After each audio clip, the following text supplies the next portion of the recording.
Dead leaves crunch underneath, noises of crickets joining in to create a small melody for my walk back. The air, while cool, is yet dry tonight, no wind in the trees.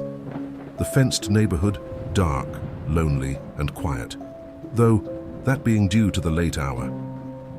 My feet carry me to the familiar home, the place I know inside and out like the back of my hand. What time is it?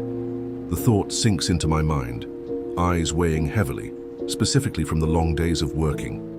Or was it weeks? So much work. All-important work that means life or death to me. Sleep means nothing to me. It just gets in the way. I go on until the point where I might collapse. I've never learned my own limit. Only at a few times, I give heed to rest and find somewhere safe to sleep wherever I am. A few hours always make due until the deadline ends. Then I can finally rest again. I slip past the side gate of the residence in front of me, careful to not push it past 3/4 of the way, or it'll make a horrible racket. The last thing I want is noise, one huge noise that would awake any sleeping soul around. That would just be another nuisance. I don't need more eyes on me. Well, not more than the eyes that already have been looming on me since the beginning. Watching my every move, staring, stalking. I approach the backside with that feeling of still being watched. I'd rather use this door where no one can spot me. Safer, less intruding people to catch me from here. Yet, with hesitation, I still have to. No need to look around and check the surrounding around me again, withholding my breath, my eyes scanning the darkness for anything. That feeling still looming over me, crushing its weight on me. I turn my attention back to the door, new locks, a new code. No one can get into this place now without the knowledge of both. I took a deep breath. Starting to fiddle with the lock, it jammed quickly on me. Great. A low growl slips past my lips, focusing more on this stubborn lock. A defect, but a welcoming challenge. My teeth grit, my growing focus distracting me between that, paranoia of being watched, this damn stupid lock.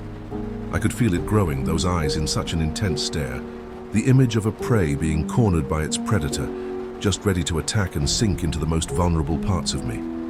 Feeling my heart started to race, I push it all into one final rough shove. Not short after, I am greeted by the heavenly click, of it giving way to me. Yes. I slip inside quickly, shutting the door behind me, making sure to lock it back up before moving to the alarm system and placing in the monotonous, long code I had learned by heart. I scan the dark room, then glance back to the door once more. I keep my gaze fixed onto the door, going through a deep string of thoughts. I stand there, my breathing being the only noise heard. My mind goes from trivial things as the door lock, then to the situations leading up to the reason of getting those new locks on the door. Then it came to me. All the sounds around the place, the shift of things either being placed into a new location or going missing completely, the sudden, broken coffee mug in the middle of the floor. That constant sound, I could hear it clearly, echoing, taunting me.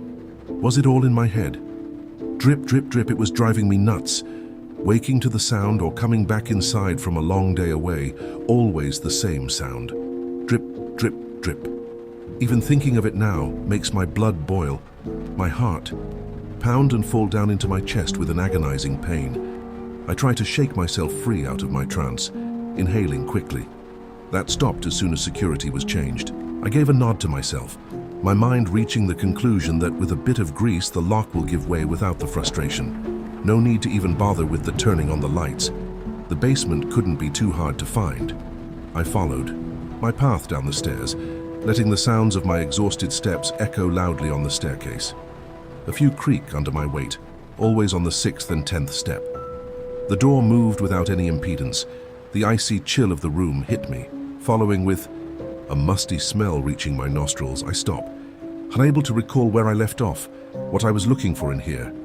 I grumbled as I made my way around the room slowly, the solitary window giving the room a beautiful but unsettling glow from the moon. The light casts an odd and distorting shadows on the hard, rough stone walls. As I keep searching about, my frustration started growing over the amount of useless, annoying things gathering dust in this Sumerian basement. In the midst of it, I caught a sound. The farther into the end of the room I got, the clearer it became. That sound again. I froze in place, feeling my eyes widen, vision fading into a limited field, as if in a hypnotic trance. I listened to the rhythmic sound, the soft thuds. 1, 2, 3, 4. I whisper under my breath, counting the second that pass by with each sound. I'm not longer really focusing on my actions, making my way closer to the sound, as if an invisible force urges me to go there.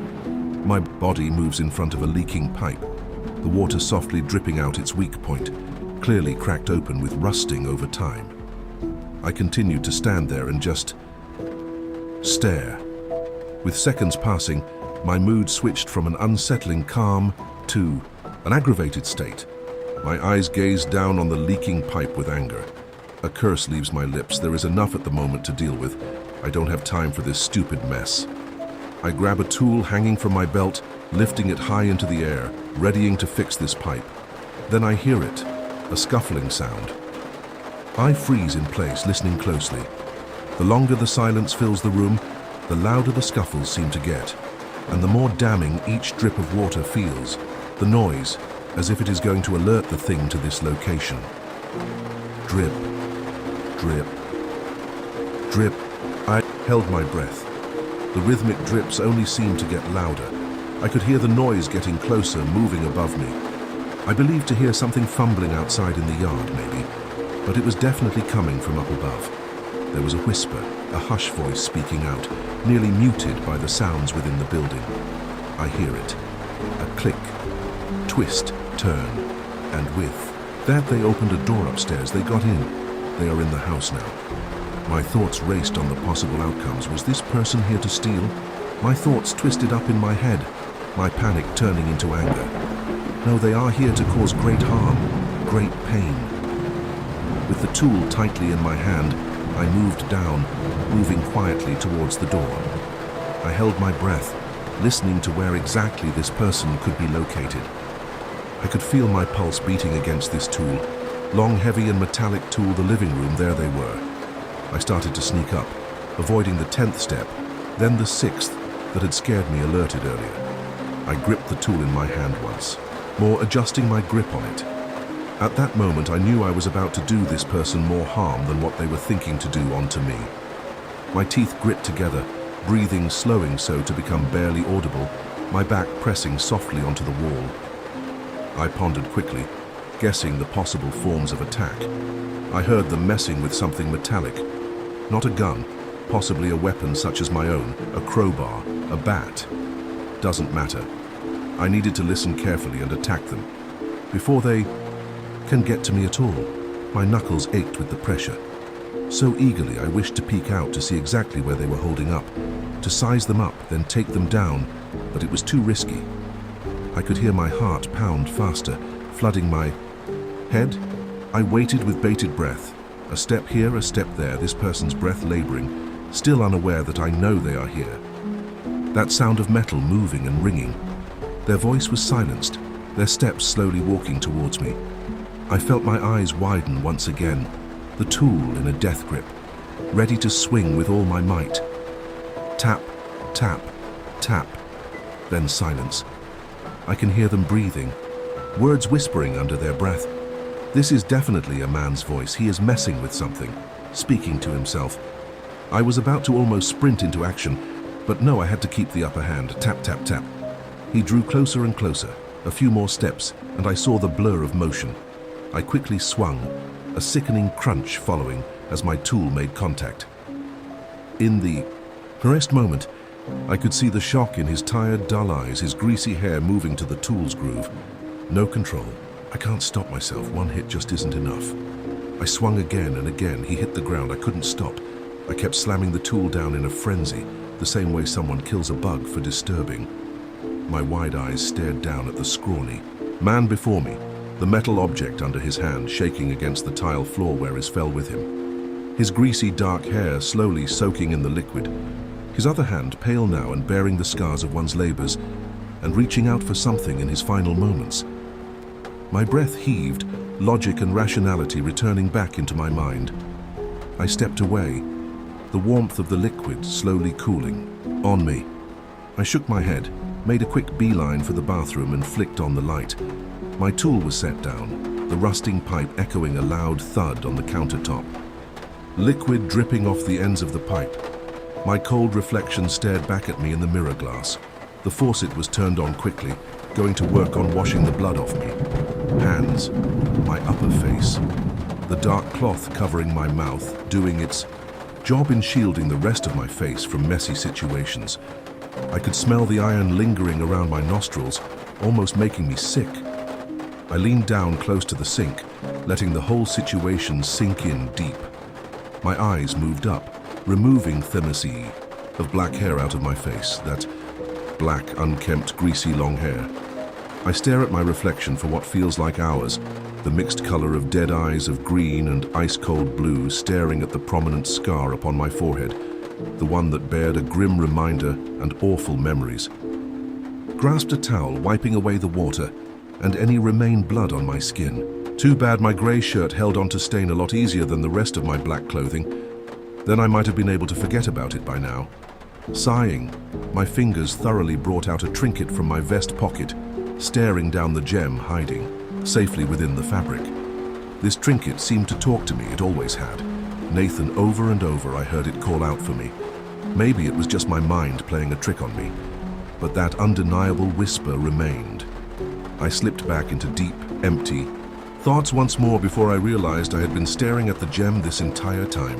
Placing the purple gem trinket back into the safety of the pocket, I thought of the possibility of losing it. I would die to keep that trinket safe. I turned my heel from the mirror, moving back into the hall once more. The body caught my attention. Once more, the phone shaking more against the ground. I moved in close, staring at it without a single emotion on my face. Without hesitation, I stomped down with my worn boot, breaking it into several pieces. Drip, drip, drip. The crimson liquid had already covered the tiles, feeling no remorse about my actions. I no longer had the desire to stay put inside. After all, at this location, there would always be the feeling of us being watched by those around this neighborhood of bars. I chuckled, a smile tugging at my lips as I moved away from the mess I had caused. Besides, this isn't my home.